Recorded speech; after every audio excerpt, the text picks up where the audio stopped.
The primary focus of critical care is cellular respiration and oxygen delivery to the cells. Oxygen travels through the body as a dissolved molecule in the plasma or bound to hemoglobin.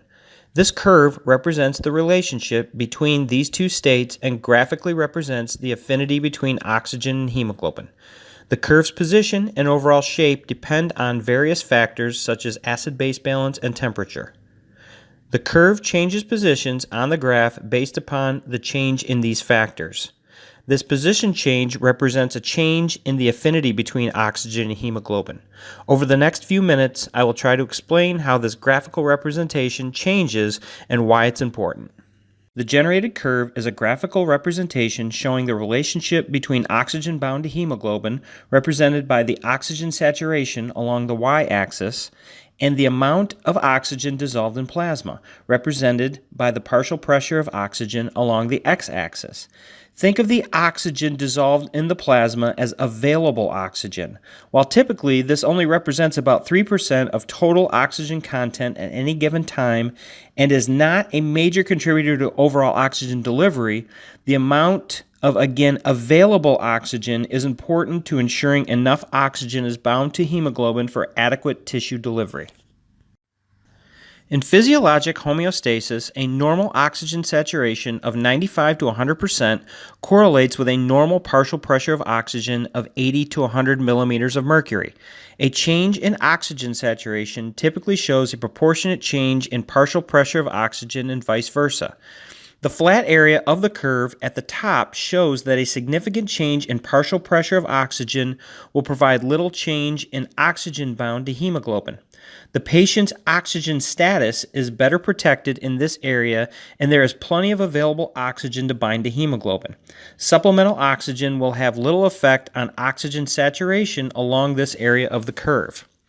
In the steeper area of the curve, oxygen is more readily released from hemoglobin to the capillaries and ultimately the tissues due to increased demand. It is at this part of the curve that a small change in partial pressure of oxygen results in a large change in oxygen bound to hemoglobin. In this case, supplemental oxygen will significantly change oxygen saturation. So while the shape of the curve is relatively static, the position of the curve along the x and y axes change based upon changes in physiology. Depending on oxygen demand at the tissue level, oxygen will bind to hemoglobin more or less readily than normal. When we refer to a left shift, this means that the amount of dissolved oxygen in the plasma, in other words, available oxygen, decreases. Circulating hemoglobin is less likely to give up the oxygen that it is carrying. Normally, this is due to a decrease in demand for oxygen by the tissues. Metabolically, this is evident during conditions such as alkalosis or a reduction in body temperature. Conversely, a right shift indicates that the amount of oxygen dissolved in the plasma has increased for a given oxygen saturation and is more readily available. This would occur in high oxygen demand states as evident in acidosis. Increasing the temperature denatures the bond between oxygen and hemoglobin, which increases the amount of oxygen in hemoglobin and decreases the concentration of oxyhemoglobin. Temperature does not have a dramatic effect, but the effects are noticeable in cases of hypothermia and hyperthermia. Now let's discuss phosphate and the role that 2,3-diphosphoglycerate plays in the curve position. 2,3-DPG, as it's called, is a phosphate that forms when red blood cells break down glucose to help make adenosine triphosphate, or ATP, for energy. It attaches itself to the beta chain of the hemoglobin molecule, and when it does, this reduces the affinity for oxygen. This, in turn, promotes oxygen release to the tissues. Hyperthyroidism, increased circulating epinephrine, high altitude, anemia, chronic hypoxia, and chronic alkalosis all increase 2,3-DPG production, thus causing the curve to shift to the right. Hypothyroidism, aging blood cells, hypophosphatemia, and all decrease 2,3-DPG production, thus causing the curve to shift to the left. Low phosphate or hypophosphatemia is associated with lower diphosphoglycerate and adenosine triphosphate levels, and thus increase in affinity of oxygen to hemoglobin.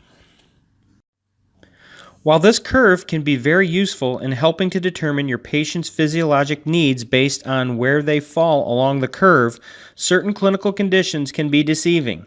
The problem with pulse oximetry is that it cannot tell you the patient's hemoglobin level or how well circulating hemoglobin are functioning.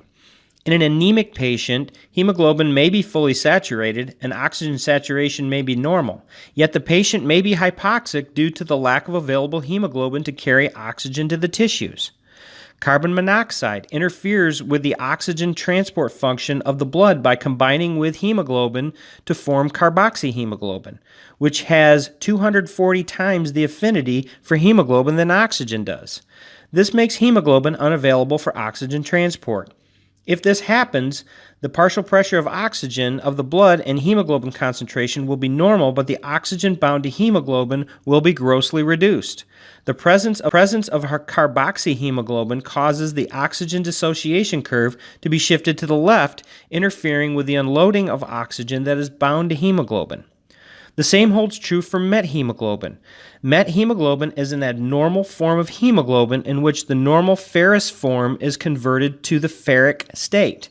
Methemoglobinemia causes a left shift in the curve as methemoglobin does not unload oxygen from hemoglobin.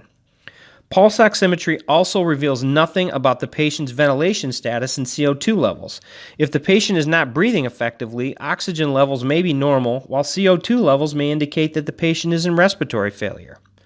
While the oxyhemoglobin dissociation curve is an excellent tool to determine patient physiologic status and needs, it must be utilized in proper context and concurrently with solid assessment skills and diagnostic variables in order to be truly effective. Thanks for watching.